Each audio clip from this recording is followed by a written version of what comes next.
नमस्कार दोस्तों, जय श्री राम, जय हनुमान, जय बागेश्वर धाम सरकार। दोस्तों, आप सभी का धर्मगंगा में स्वागत है।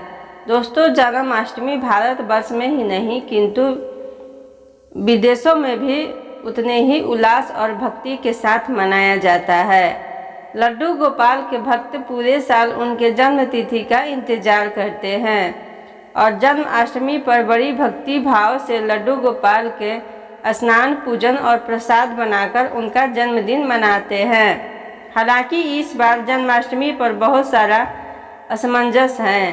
भक्तों के मन में बहुत सारा सवाल है।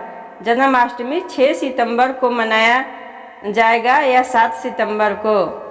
कई लोगों ने अलग अलग मत रखकर भक्तों को उलझन में डाल दिया है कि आखिरकार कृष्ण जी का व्रत कब रखना है, उनका जन्म उत्सव कब मनाना है, उनकी आरती कब करनी है, सही मुहूर्त क्या होगा उनकी पूजा का।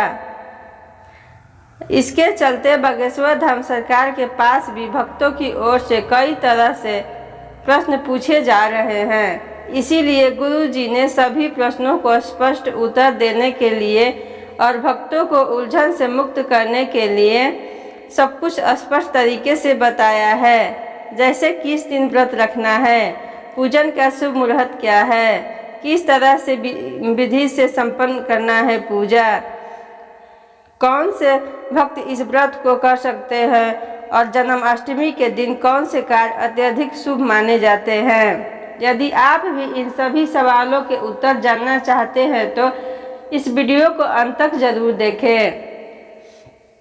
दोस्तों, वीडियो में आगे बढ़ने से पहले आपसे निवेदन है कि आप वीडियो को लाइक, शेयर और सब्सक्राइब जरूर कर दें और कमेंट में जय श्री राम, जय हनुमान, जय बागेश्वर धाम जरूर लिखें, जिससे कि बाबा बागेश्वर की कृपा आप पर सदैव बनी रहे।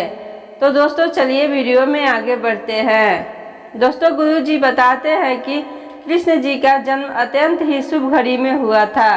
उस दिन बुधवार का दिन था, रोहिणी नक्षत्र था उस दिन और अष्टमी तिथि में भगवान कृष्ण का जन्म हुआ था। श्री कृष्ण भगवान विष्णु का 8वें अवतार है। उस दिन तिथि भी बहुत अद्वितीय था। इस बार कई भक्त इस उलझन में हैं कि कब कृष्ण जन्माष्टमी मनाना है। जन्माष्टमी की सही तारीख क्या है, 6 सितंबर या 7 सितंबर, क्योंकि इस दिन अष्टमी तिथि 2 दिनों तक चलेगी और रोहिणी नक्षत्र भी 2 दिनों तक देखा जा सकता है। इस परेशानी को हमें जन्माष्टमी कब मनानी है और किस दिन व्रत करना चाहिए, इस पर बहुत सारे भक्त असमंजस में पड़ चुके हैं। इस पर गुरु जी ने जन्माष्टमी से संबंधित हर तरह की जानकारी अपने भक्तों के साथ साझा की है और कहा है कि जन्माष्टमी एक ऐसा उत्सव है जिसका पूर्ण 100 एकादशी व्रत के बराबर होता है। दोस्तों, जन्माष्टमी के दिन कुछ महत्वपूर्ण कार्य को अवश्य करना चाहिए, जिससे आपके ऊपर कान्हा जी की कृपा सदैव ही बरसती रहेगी। वे कहते हैं कि कई बार हम केवल रात को जन्माष्टमी की तैयारी करते हैं, सजावट करते हैं और लड्डू गोपाल का झूला सजाते हैं, भोग चढ़ाते हैं, किंतु पूरे दिन कुछ ऐसे कार्य करते हैं जो हमें भूलकर भी नहीं करना चाहिए, जिससे जन्माष्टमी का पूरा फल हमें नहीं मिलता है। इसीलिए आपको गुरु जी द्वारा बताए हुए उन कार्यों को करना चाहिए ताकि आपको जन्माष्टमी का पूरा फल प्राप्त कर सके। चलिए सबसे पहले जानते हैं कि ऐसे कौन से कार्य हैं जो हमें जन्माष्टमी पर जरूर करना चाहिए। गुरु जी के अनुसार पहला कार्य जो है वो है सुबह जल्दी उठकर गौशाला में जाना चाहिए। जी हाँ दोस्तों, यह बात किसी से भी छुपी नहीं है कि गौ माता कृष्ण भगवान को कितनी प्रिय है और यदि जन्माष्टमी के दिन गौ माता को याद नहीं किया जाए तो जन्माष्टमी की पूजा अधूरी मानी जाती है। जन्माष्टमी के दिन आपको गौशाला में अवश्य जानी चाहिए और हो सके तो गौ का सेवा भी करनी चाहिए। यह सबसे ज़्यादा लाभकारी माना जाता है क्योंकि गौ में 33 कोटि देवी देवताओं का वास होता है। उनकी सेवा से आपकी कई जन्मों का पाप नष्ट हो जाते हैं। जिन लोगों को कर्ज से छुटकारा नहीं मिल रहा है और लंबे समय से मुसीबतों से परेशान हैं तो गौ सेवा उनके लिए सबसे उत्तम होगी। गौशाला में गाय के भोजन भी कराएं और कुछ पैसे भी अवश्य दान करें। दूसरा महत्वपूर्ण कार्य है गौमूत्र का छिड़काव। जी हाँ दोस्तों, जब किसी घर में गौमूत्र का छिड़काव किया जाता है तो हमारे कान्हा जी इससे अधिक प्रसन्न होते हैं। जन्माष्टमी पर तो यह कार्य अवश्य ही करना चाहिए। जिस जगह पर आप कान्हा जी का पूजा करना चाहते हैं वहाँ सबसे पहले गौमूत्र का छिड़काव करें, इसके पश्चात पूजा करें। इससे पूजा स्थल और भी पवित्र हो जाता है। तीसरा महत्वपूर्ण कार्य है तुलसी का पूजन सबसे पहले करना। ठाकुर जी के पूजा में, उनकी भोजन में, उनकी हर कार्य में यदि तुलसी जी को शामिल करते हैं तो इससे कान्हा जी सबसे ज़्यादा प्रसन्न होते हैं। इसीलिए सुबह सबसे पहले उठने के बाद तुलसी की पूजा जरूर करें और तुलसी की कुछ पत्तियां पानी में डालकर कान्हा जी को अर्पित करें। तुलसी का पौधा ठाकुर जी के लिए सबसे प्रिय होता है। दोस्तों, चौथा सबसे महत्वपूर्ण कार्य है जरूरतमंद लोगों को मदद करना, भूखे का भोजन कराना, बीमारों का सेवा करना। दोस्तों, कान्हा जी का जन्म लोक कल्याण के लिए हुआ था। उन्होंने लोक कल्याण के लिए भगवत गीता का निर्माण किया।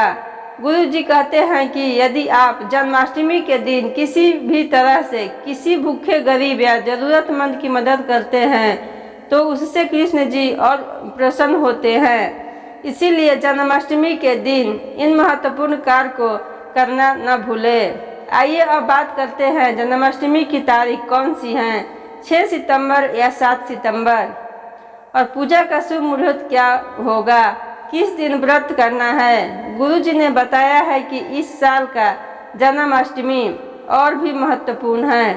इस जन्माष्टमी पर रोहिणी नक्षत्र का योग भी है और बुधवार का दिन भी आ रहा है। दोस्तों, गुरु जी कहते हैं कि जन्माष्टमी तिथि बुधवार 6 सितंबर 2023 को दोपहर 3:37 से शुरू और यह तिथि 7 सितंबर 2023 को दिन के 4:14 तक रहेगी। इसका मतलब है कि इस साल जन्माष्टमी तिथि 2 दिनों तक रहेगी। इस तरह 2 दिनों तक जन्माष्टमी मनाया जाएगा। रोहिणी नक्षत्र के कारण इस बार जन्म दिन मध्य रात्रि में मनाया जा रहा है जो 12 बजे के बाद है। इसीलिए जन्माष्टमी के शुभ मुहूर्त रात्रि 12:02 से लेकर 12:48 तक रहेगा। इस मुहूर्त में आप लड्डू गोपाल के पूजा, उनका स्नान और उनकी आरती कर सकते हैं। इस दिन अष्टमी तिथि 2 दिनों तक रहेगी।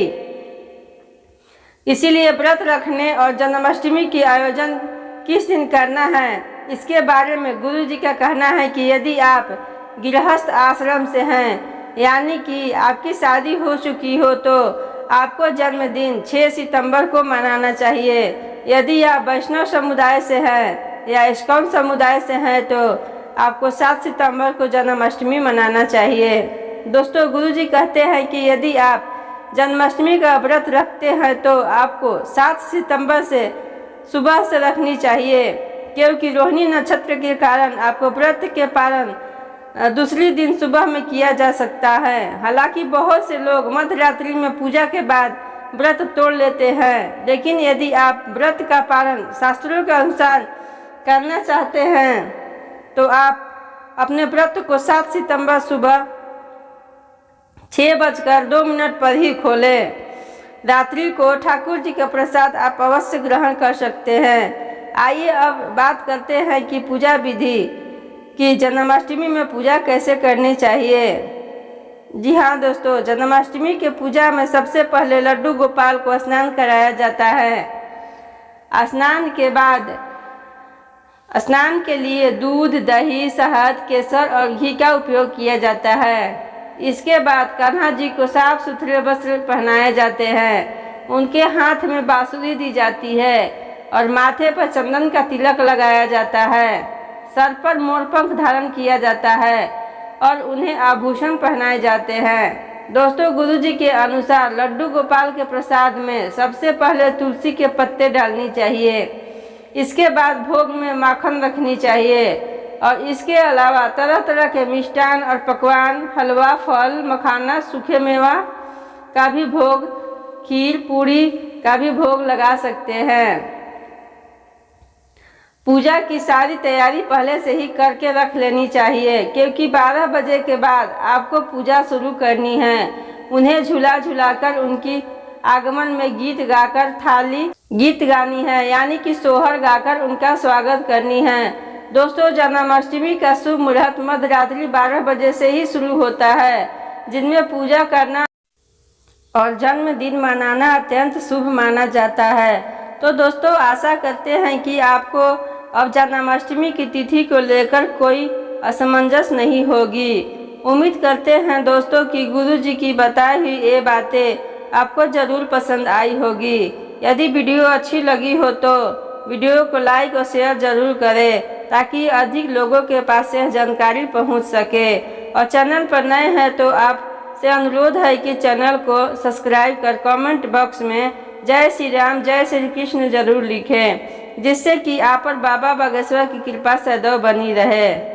तो दोस्तों, चलिए फिर मिलते हैं अगली वीडियो में। तब तक आप अपना ध्यान रखें, स्वस्थ रहे, सुरक्षित रहे, मस्त रहे।